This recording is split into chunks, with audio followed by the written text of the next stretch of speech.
Bonjour, bienvenue à Céto Santé. Aujourd'hui, nous allons parler de l'alimentation cétogène versus les carences nutritionnelles. Bonjour. Bonjour. Est-ce que vous pouvez nous parler des mythes là, qui circulent présentement au niveau des médias sur l'alimentation cétogène versus le manque nutritionnel? Oui, en fait, c'est un mythe courant là, qu'on entend régulièrement. Ça refait surface que manger faible en glucides, manger cétogène, on coupe des groupes complets d'aliments et donc forcément, ça entraîne des carences nutritionnelles. Et je l'entends tous les jours, celle-là. Ce qui est dommage, c'est que les gens qui disent ça, en fait, là, c'est un énoncé qui n'est pas fondé sur la science et sur les résultats cliniques là, qu'on obtient. En réalité, les gens qui mangent une alimentation standard, traditionnelle, ont tendance à surestimer énormément leurs apports en vitamines et minéraux, oligo-éléments, etc. de leur alimentation. Parce que c'est pas vrai que dans l'alimentation standard, normale, actuelle, que tout ce qu'on consomme est riche en nutriments et qu'on comble tous nos besoins de nutriments avec cette alimentation-là, en fait, d'une part. D'autre part, manger standard, c'est manger low fat. Tu sais, c'est la diète à la mode depuis les 40 dernières années, là, donc faible en gras. L'alimentation faible en gras, ben, elle a des défauts et elle entraîne ses propres carences nutritionnelles aussi. Donc, quand on a des apports en vitamines, il y a des vitamines qui sont hydrosolubles, donc qui vivent dans l'eau, puis il y a des vitamines qui sont liposolubles, donc qui sont véhiculées dans du gras, tu sais, des lipides. Et les vitamines qui sont liposolubles, c'est des vitamines A, D, E et K. Et ces vitamines-là, liposolubles, eh bien, dans une alimentation standard, c'est très fréquent d'avoir des carences de ces vitamines-là. Donc, une alimentation standard, normale, à la base, est souvent carencée en vitamines A, D, E, K. Du moins, moi, c'est ce que je remarque dans ma clinique, dans ma pratique clinique. Ensuite, une alimentation standard est souvent beaucoup trop riche en oméga 6, en gras oméga 6, et plutôt pauvre en oméga 3.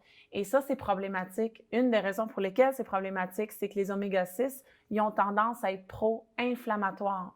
Donc, ils ont tendance à créer de l'inflammation à l'intérieur du corps.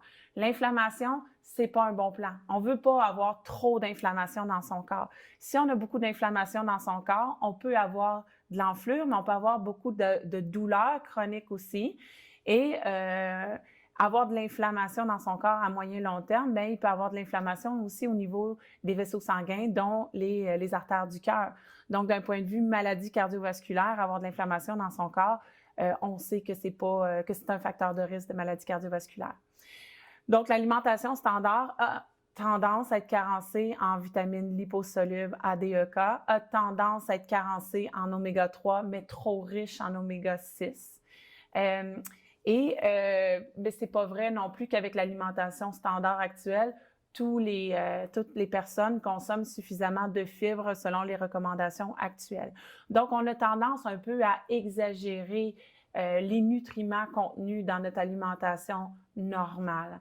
Et on oublie que dans l'alimentation faible en glucides et cétogènes, la principale chose qu'on retire de cette alimentation-là, c'est les produits transformés, les produits ultra transformés et les sucres qui, en soi, ne regorgent pas de nutriments, de vitamines, de minéraux, de fibres, etc. Il n'y a pas de nutriments qui se retrouvent dans l'alimentation standard qu'on ne retrouve pas dans l'alimentation faible en glucides et cétogènes, dans les aliments qu'on consomme. On consomme des produits laitiers entiers, on consomme des viandes, on peut consommer un peu de légumineuses, on peut consommer un peu de grains, on peut consommer des légumes très, très, très variés, on peut consommer un peu de fruits, mais de manière très modérée, etc., etc., des noix. Donc, dans le fond, dans l'alimentation faible en glucides et cétogènes, on a une très grande variété d'aliments avec vraiment beaucoup de choix là-dedans et donc beaucoup, beaucoup de nutriments. On mange riche en nutriments, faible en transformation et on élimine, dans le fond, les produits qui contiennent trop d'oméga 6. Donc, on rétablit un peu notre ratio oméga 3, oméga 6, ce qui est bénéfique pour la santé. Et comme on augmente nos apports en bons gras naturels, eh bien, forcément, on augmente nos apports en vitamines A, D, E, K. Et donc, en général, moi, ce que je vois dans ma clinique, parce que j'endose, je suis mes patients régulièrement avec des prises de sang sériées tous les 3 mois, je regarde les carences en vitamines et minéraux, celles qu'on peut doser là, au Québec, et c'est tout le contraire qui se passe. Fait que moi, ça, c'est ce que je vois dans les prises de sang de mes patients, qu'ils arrivent, quand ils viennent me voir, ils sont carencés souvent, et ces carences-là se rétablissent tout seuls, sans nécessiter nécessairement de prendre des suppléments là, comme une multivitamine ou quelque chose comme ça. Aussi, il y a le mythe des fibres. Alors, les gens pensent que si on ne mange plus de grains ou on ne mange plus la même quantité de grains, de pain, de pâtes, etc., bien que forcément, on va avoir des carences en fibres. Or, c'est tout le contraire qui se passe parce que les aliments qu'on privilégie sont beaucoup moins transformés, donc contiennent déjà leurs propres fibres. Donc, manger des asperges, manger des noix, manger des avocats, par exemple, manger des graines de chia, ça contient énormément de fibres et la plupart de nos patients obtiennent le nombre de grammes de fibres requis là, pour du moins ce qui est recommandé actuellement. Donc, la carence en fibres, ça aussi, c'est un mythe. Donc, il ne faut pas se fier à ce qu'on entend, là.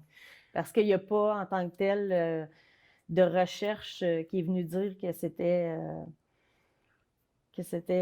carencé. Exactement. Non, effectivement. En fait, il y a un papier, un article scientifique qui a été publié dans les dernières années par des nutritionnistes, dont une en Australie, Okay. qui ont fait un comparable, dans le fond, pour voir alimentation standard, normale, versus alimentation faible en glucides, cétogène, quelles seraient les carences potentielles. Et ce que l'article démontre, c'est qu'il n'y en a pas de carence. Mais évidemment, comme dans toute chose, il faut manger varié. Choisir une variété d'aliments pour essayer d'aller chercher les meilleurs apports en nutriments. Parce que, vous pouvez avoir une alimentation standard ou méditerranéenne ou végétarienne ou végane et faire ça tout à fait correctement y avoir beaucoup de variétés, y avoir beaucoup de nutriments. Comme vous pouvez dire, par exemple, pour nommer un exemple comme ça, ben moi, je suis végétarienne, puis je mange des frites puis de la crème glacée à longueur de journée. C'est sûr qu'il va y avoir des carences. Fait qu'on peut aussi faire ça dans n'importe quel type d'alimentation. Donc, quelqu'un peut décider d'adopter l'alimentation faible en glucides et cétogènes, mange du bacon matin, midi et soir, à journée longue, jour après jour, bien, c'est sûr qu'il va y avoir des carences parce que cette personne-là n'a pas choisi une alimentation qui est variée et qui est équilibrée. C'est important dans toutes les alimentations de choisir une grande variété d'aliments pour essayer d'avoir le plus grand nombre dans le fond, le meilleur apport possible en vitamines, en minéraux, en fibres, en oligo-éléments, etc., en oméga 3, en oméga 6, d'avoir un bon ratio.